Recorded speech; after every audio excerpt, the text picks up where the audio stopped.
Halo sahabat keluarga Pandu, bagaimana kabarnya hari ini?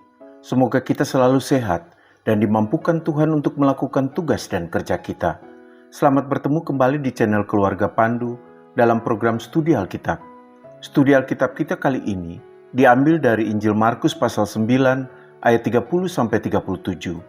Sebelum mendengarkan penjelasan saya, silakan sahabat-sahabat keluarga Pandu membaca teks Alkitabnya terlebih dulu. Sebelum lanjut, jangan lupa subscribe, like, komen, dan share untuk membantu mengembangkan channel ini, supaya channel ini bisa bermanfaat untuk siapa saja. Sahabat-sahabat keluarga Pandu yang terkasih, bacaan studi Alkitab kita kali ini dapat dibagi ke dalam dua bagian. Bagian yang pertama, Markus 9 ayat 30-32, berbicara tentang pemberitahuan kedua tentang penderitaan Yesus. Dan bagian kedua, Markus 9 ayat 33-37, berbicara tentang percakapan para murid tentang siapa yang terbesar di antara mereka. Bagian pertama ini paralel dengan Matius 17 ayat 22-23 dan Lukas 9 ayat 43-45. Sedangkan bagian yang kedua paralel dengan Injil Matius pasal 18 ayat 1-5 dan Lukas 9 ayat 46-48. Bagian pertama seperti sebuah antitesis terhadap perikop yang mendahuluinya, karena perikop yang mendahuluinya berbicara tentang Yesus dimuliakan di atas gunung, sementara bagian yang pertama ini berbicara tentang penderitaan Yesus. Selanjutnya, bagian yang kedua terkesan seperti antitesis terhadap bagian yang pertama, karena bagian yang kedua ini difokuskan pada percakapan para murid tentang siapa yang terbesar di antara mereka. Sementara bagian yang pertama lebih fokus pada Yesus dan pelayanannya, terutama berkaitan dengan penderitaan yang akan dialami oleh Yesus. Kesan yang muncul ketika membandingkan perikop yang pertama dan kedua ini adalah para murid tampaknya tidak memiliki rasa empati terhadap Yesus yang akan mengalami penderitaan.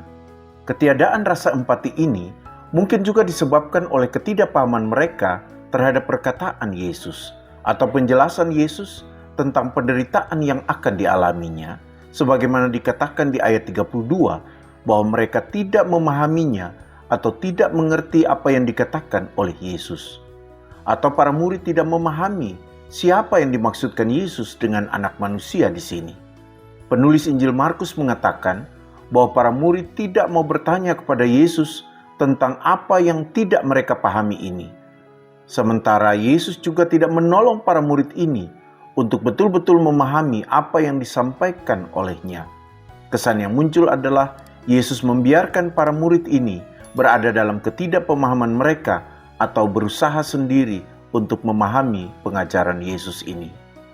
Bagian pertama diawali dengan pernyataan penulis Injil Markus bahwa Yesus dan para murid berjalan melewati Galilea dan mereka tidak ingin orang lain mengetahui perjalanan mereka. Beberapa penafsir mengatakan bahwa Yesus melewati Galilea dan tidak ingin seorang pun mengetahui perjalanannya itu karena Yesus ingin memfokuskan waktunya bersama para murid dan mengajarkan mereka tentang penderitaan yang akan ia alami. Ada juga yang mengatakan bahwa Yesus tidak singgah ke Galilea karena bagi Injil Markus, waktu pelayanan di Galilea sudah selesai dan Yesus sekarang dalam perjalanan ke Yerusalem untuk menyelesaikan tugas yang diberikan Bapa kepadanya. Penafsir lain mengatakan bahwa dengan melewati Galilea, Yesus menarik diri dari pelayanan publiknya yang selama ini banyak dilakukan di Galilea untuk memfokuskan pelayanannya pada mempersiapkan para murid menghadapi kematiannya. Kata gnoi dari gnosko yang dipakai di ayat 30 ini tidak hanya berarti mengetahui, tetapi juga menunjukkan sebuah kedekatan relasi. Jadi orang mengetahui sesuatu atau memahami sesuatu karena memiliki kedekatan relasi dengan yang diketahuinya.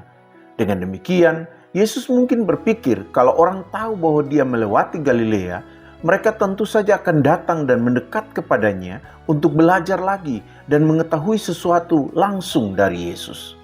Padahal, sebagaimana yang sudah dikatakan sebelumnya, Yesus ingin memfokuskan pengajarannya saat ini kepada para murid. Di ayat 31, Yesus mulai mengajarkan para murid tentang penderitaan yang akan dialaminya. Markus dengan jelas mengatakan bahwa Yesus mengajar para muridnya dari bahasa Yunani edidasken, dari didasko yang secara harfiah berarti mengajar. Makna lainnya adalah mengarahkan.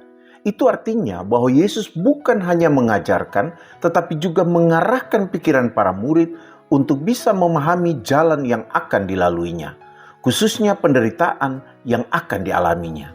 Namun, nanti di ayat 32, kita membaca bahwa para murid tidak memahami pengajaran dan pengarahan Yesus, dan mereka tidak mau bertanya maksud dari pengajaran itu kepada guru mereka. Namun di ayat ini Yesus tidak berbicara secara langsung tentang dirinya atau menyebut namanya, melainkan menggunakan istilah anak manusia. Bahasa Yunaninya ho huios tu anthropu. Istilah ini sering digunakan dalam kitab-kitab Injil. Ini adalah istilah yang juga digunakan dalam Daniel 7 ayat 13-14. Anak manusia di dalam kitab Daniel ini digambarkan sebagai sosok surgawi yang menerima kekuasaan dan kemuliaan dari Allah. Markus menggunakan istilah ini untuk menggambarkan kerendahan hati tetapi sekaligus kemuliaan Yesus. Jadi gelar ini di Markus dihubungkan dengan kemanusiaan dan penderitaan Yesus serta kemuliaannya setelah kebangkitan. Pakar Perjanjian Baru sering menggunakan istilah ini untuk menekankan gambaran Yesus sebagai hamba yang menderita. Ini berbeda dari harapan banyak orang yang mengharapkan kedatangan anak manusia sebagai sosok yang penuh kuasa dan kekuatan. Yesus mengatakan kepada para murid bahwa anak manusia ini akan diserahkan ke dalam tangan manusia. TBLAI menerjemahkan diserahkan dari kata Yunani paradidotai dari paradidomi. Paradidomi secara harfiah berarti menyerahkan. Namun, menyerahkan di sini juga memiliki arti mengkhianati. Itu artinya, siapa yang menyerahkan Yesus, dia telah mengkhianati Yesus. Menurut para ahli, penyerahan yang mengandung makna pengkhianatan di sini lebih dihubungkan dengan tindakan Yudas dan juga para pemimpin atau pemuka agama Yahudi. Meskipun demikian, penyerahan dan penderitaan yang dialami Yesus tetap dipahami sebagai bagian dari rencana Allah. Jadi Yesus diserahkan sesuai dengan rencana Allah. Menyerahkan Yesus kepada manusia bukan hanya menunjukkan bahwa Yesus menjadi korban pengkhianatan manusia, tetapi juga menunjukkan kerelaan hati atau kepasrahan dan ketaatan terhadap rencana penyelamatan Allah melalui Yesus. Karena itu, tidak ada upaya Yesus untuk melawan pengkhianatan ini, tetapi Yesus membiarkan dirinya diserahkan kepada orang-orang yang akan menyalibkan dia. Ada pakar yang mengatakan bahwa inilah cara Markus menggambarkan Yesus sebagai hamba yang menderita, sebagaimana yang digambarkan oleh Yesaya. Yesus mengatakan bahwa setelah diserahkan kepada manusia, mereka akan membunuh dia. Kata Yunani yang dipakai untuk membunuh adalah apoktenusin, dari apokteino atau apokteno. Apokteino memang berarti membunuh, dan membunuh ini bisa dengan cara apapun. Ada ahli yang mengatakan bahwa dalam terjemahan versi Arab, kata membunuhnya dihilangkan, sementara dalam terjemahan bahasa Persia, setelah kata membunuhnya ditambahkan kata dan akan memasukkannya ke dalam kubur.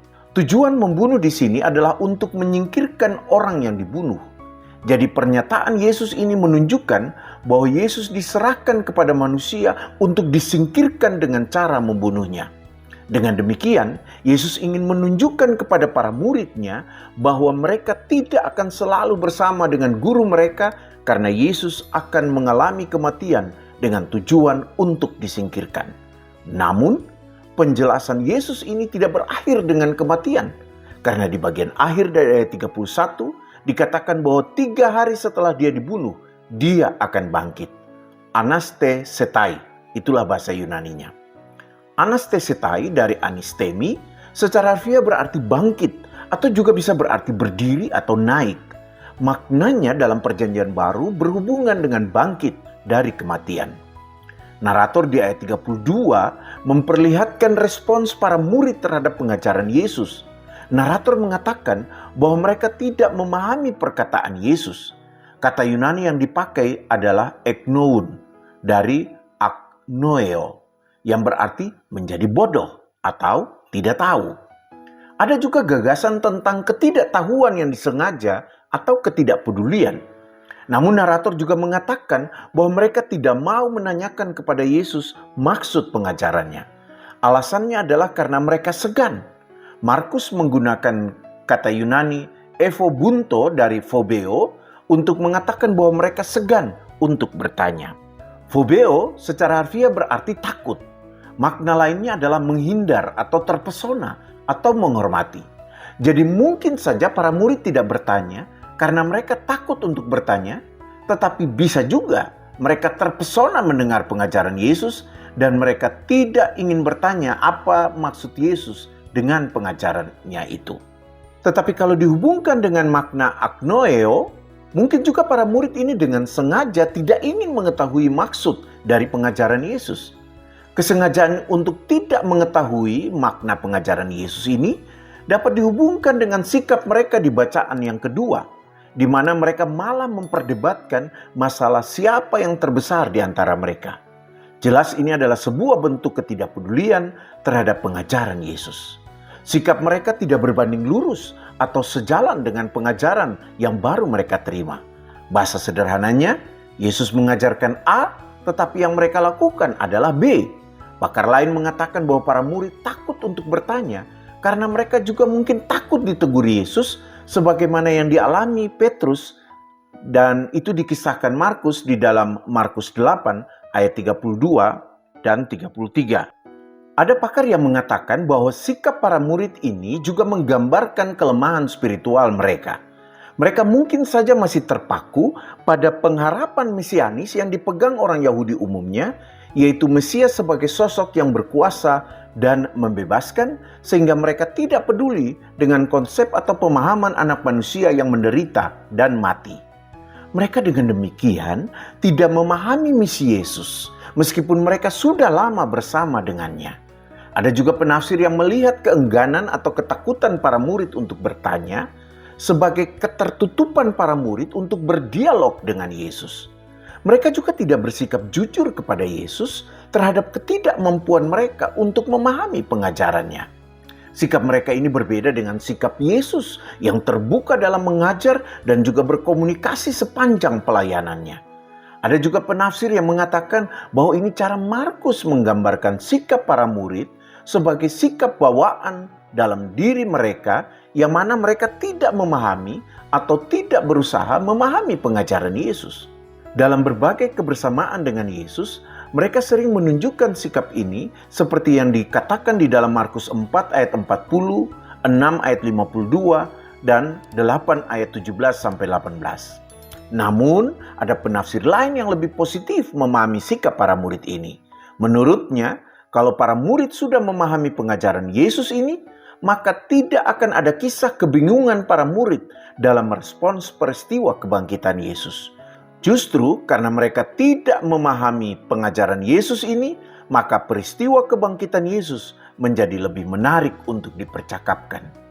Selanjutnya di bagian kedua dari studi Alkitab ini, di ayat 33, Yesus merespons percakapan para murid di sepanjang perjalanan mereka bersama Yesus. Yesus merespons percakapan mereka setelah dia dan para murid tiba di Kapernaum, khususnya ketika mereka berada di sebuah rumah. Di rumah inilah Yesus mengajarkan para murid dengan lebih mendalam. Menurut beberapa penafsir, rumah ini menggambarkan momen pribadi atau keintiman Yesus dengan para murid. Keintiman ini terlihat dari Yesus membahas masalah terkait para muridnya di dalam rumah. Dia tidak membahas masalah internal mereka atau terkait para muridnya di luar rumah. Ini juga bisa menjadi pelajaran bagi kita bahwa bahaslah masalah internal kita di rumah atau di ruang kedekatan kita, bukan di jalan atau di luar rumah. Pertanyaan Yesus di ayat 33 lebih mengesankan sebuah pertanyaan retorik. Karena meskipun mereka diam dan tidak menjawab pertanyaan Yesus, di ayat 35 Yesus berbicara tentang masalah yang mereka perdebatkan di jalan. Markus tidak menceritakan detail perbincangan mereka. Markus hanya secara sepintas di ayat 34 menceritakan atau mengatakan bahwa mereka bertengkar tentang siapa yang terbesar di antara mereka. Yesus bertanya tentang apa yang mereka perbincangkan.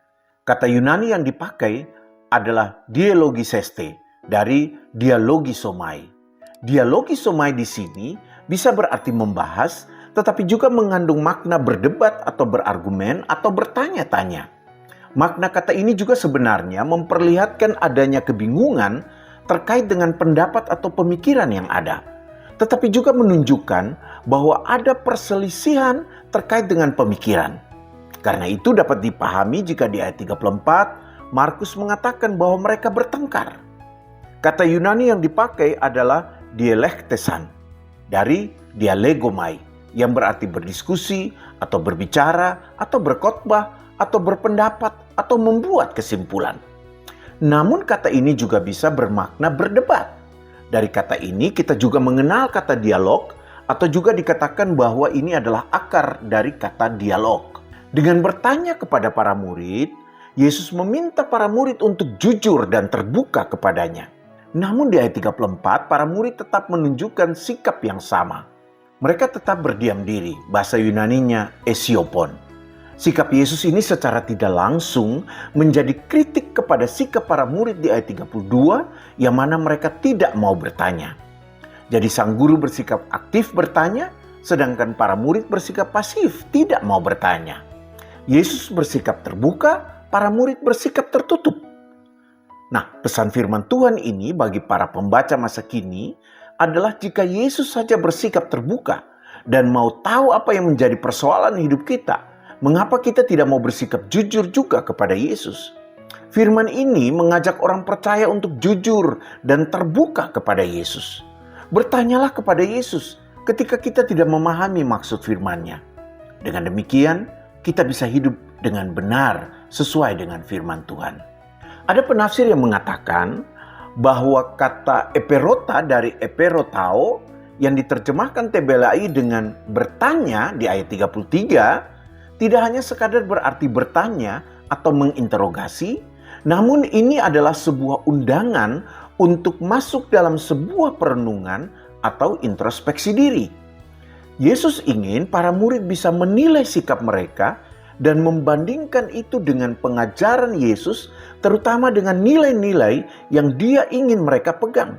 Meson dari megas yang digunakan di ayat 34 dan diterjemahkan TBLAI dengan terbesar, secara harfiah berarti hebat atau besar atau agung atau perkasa atau lebih mulia atau lebih agung. Kata ini mengandung makna sombong atau menyombongkan diri. Dengan demikian, narator ingin menunjukkan bahwa sikap yang mereka tunjukkan itu tidak sejalan dengan Yesus yang akan menderita. Ini juga menunjukkan bahwa mereka tidak berjalan di jalan yang dilalui Yesus. Untuk itu, penting bagi para murid melakukan introspeksi atas sikap mereka yang tidak berkenan bagi Yesus. Untuk menolong mereka mengintrospeksi diri dan kembali memahami nilai-nilai yang ingin diajarkan Yesus, di ayat 35 narator mengatakan bahwa Yesus memanggil para murid dan berbicara kepada mereka. Dengan memanggil mereka, bahasa Yunaninya ephonesen, Yesus menunjukkan otoritasnya sebagai seorang guru. Pemanggilan ini juga dapat disejajarkan dengan ketika Dia memanggil mereka untuk menjadi muridnya.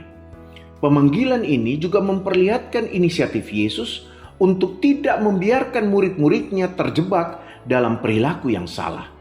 Yesus mengambil inisiatif untuk memperbaiki perilaku hidup murid-muridnya. Ketika mengajarkan mereka, Yesus mengambil posisi duduk.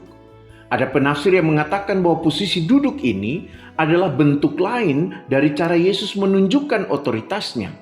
Karena duduk adalah sikap seorang guru di dunia kuno ketika mengajarkan murid-muridnya dalam sebuah pengajaran formal. Para penafsir mengatakan bahwa Yesus dengan sengaja ingin mendidik murid-muridnya agar bersikap rendah hati.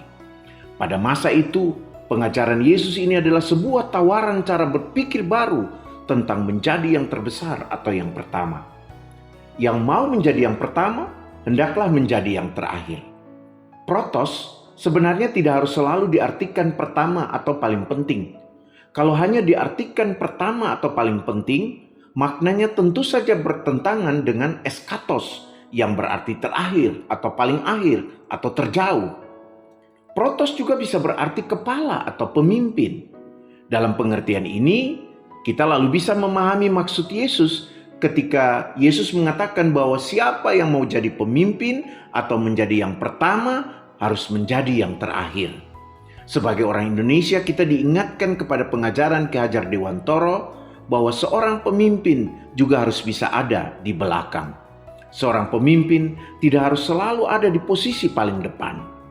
Dalam kehidupan serigala, ketika kawanan serigala melakukan sebuah migrasi atau perjalanan jauh, serigala yang menjadi pemimpin rombongan selalu berada di bagian paling belakang. Namun pernyataan Yesus bahwa yang ingin menjadi yang pertama hendaklah menjadi hamba atau pelayan bagi semua adalah sebuah gagasan yang benar-benar baru. Pelayan sendiri diterjemahkan dari bahasa Yunani diakonos. Pada masa itu jarang atau bahkan tidak ada seorang yang terkemuka atau pemimpin atau seorang tuan yang mau bertindak seperti seorang hamba untuk melayani orang-orang yang dipimpinnya atau yang secara status sosial berada di bawahnya. Sikap semacam ini sama saja dengan merendahkan diri atau martabat sang tuan atau sang pemimpin atau orang terkemuka itu. Namun Yesus di sini menggunakan kata diakonos, bukan doulos. Dalam pengertiannya, diakonos memang adalah pelayan, tetapi diakonos bukan doulos atau hamba. Diakonos bertindak seperti seorang hamba, tetapi diakonos tidak pernah menjadi doulos atau hamba. Seorang pelayan bisa saja berasal dari kalangan orang merdeka maupun dari kalangan hamba. Jadi Yesus sebenarnya bukan sedang merendahkan seorang pemimpin atau orang yang ingin menjadi yang pertama, melainkan memberikan nilai keutamaan dalam diri seorang pemimpin. Seorang pemimpin harus juga bersedia melayani. Di ayat 36 dan 37 Yesus mengkonkretkan pengajarannya melalui sebuah contoh.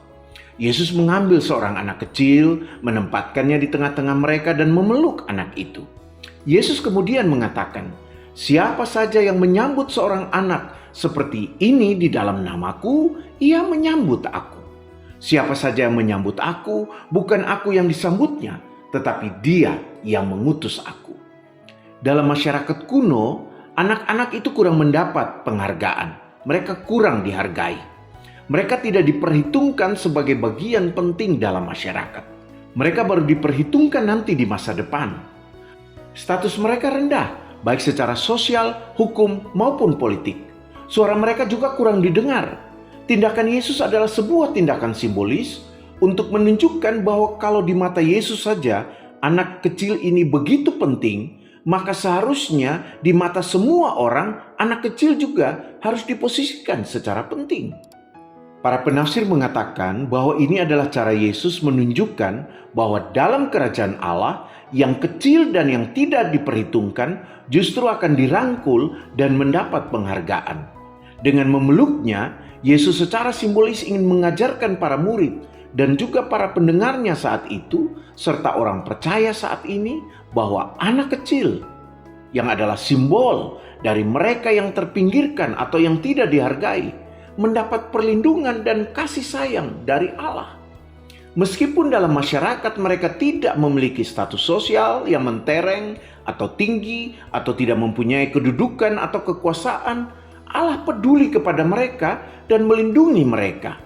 Dengan demikian, Yesus menunjukkan bahwa yang menjadi terbesar dan yang pertama tidak diukur dari status sosial atau status hukum atau status politik, melainkan dari cara kita berinteraksi dan berelasi dengan orang lain. Menjadi yang terbesar dan yang pertama seharusnya diukur dari cara kita yang secara tulus, bukan mencari muka atau karena memiliki maksud terselubung, memperlakukan orang-orang yang terpinggirkan atau yang dianggap kurang penting dalam masyarakat, terutama karena status sosial, politik, maupun hukum mereka. Dengan menyambut mereka dengan cara demikian, kita menyambut Yesus. Dan dengan menyambut Yesus, kita menyambut Dia yang mengutus Yesus. Sahabat-sahabat keluarga Pandu yang terkasih, firman Tuhan ini mengingatkan kita orang percaya agar jangan mudah terjebak dan jatuh dalam upaya mencari kekuasaan, posisi, atau pujian dari orang lain. Kita bahkan mungkin berusaha untuk membandingkan diri kita dengan orang lain di gereja kita atau di komunitas kita, karena kita ingin tahu bagaimana posisi kita ketika dibandingkan dengan mereka. Cara berpikir seperti ini akan cenderung membuat kita menyombongkan diri kita ketimbang dengan tulus memberi diri kita untuk melayani. Yesus mengingatkan kita bahwa seorang pemimpin terbesar adalah mereka yang melayani orang lain, bukan mereka yang ingin dilayani. Seorang diakonos adalah orang yang memberikan dirinya setiap saat, yang selalu siap dan menunggu seseorang yang akan dilayaninya. Dia akan mengutamakan kebutuhan orang lain ketimbang kebutuhannya sendiri. Inilah karakter yang harus terus dibangun dan dipegang oleh semua orang Kristen, termasuk juga pemimpin-pemimpin Kristen. Demikianlah studi Alkitab kita kali ini. Teruslah belajar dan mendalami firman Tuhan. Kiranya Roh Kudus memampukan kita untuk melakukan firman Tuhan ini di dalam hidup kita. Jangan lupa mendoakan dan terus mendukung program studi Alkitab ini. Silakan studi Alkitab ini dibagikan kepada siapa saja yang mau belajar tentang firman Tuhan, agar firman Tuhan semakin tersebar dan studi Alkitab ini juga bisa menjadi berkat bagi lebih banyak orang yang mau mengenal dan belajar firman Tuhan. Tuhan Yesus memberkati kita.